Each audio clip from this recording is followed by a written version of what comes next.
Hello everyone, my name is Parvesh and I'm working for Gurgaon real estate industry.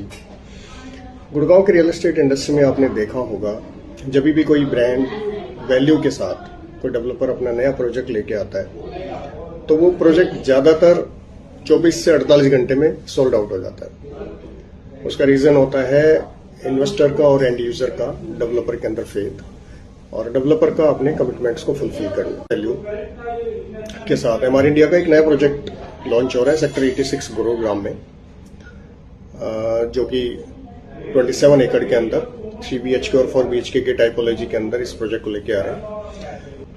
अब क्योंकि ये project एक brand value के साथ लॉन्च हो रहा है तो डेफिनेटली ये प्रोजेक्ट के साथ भी वैसा ही होएगा। ये 24 आवर्स टू 48 आवर्स में ही सेल होने वाला ये प्रोजेक्ट है। अगर आप भी इस प्रोजेक्ट के अंदर अपना कोई यूनिट बुक करना चाहते हैं तो मुझे मेरे इस नंबर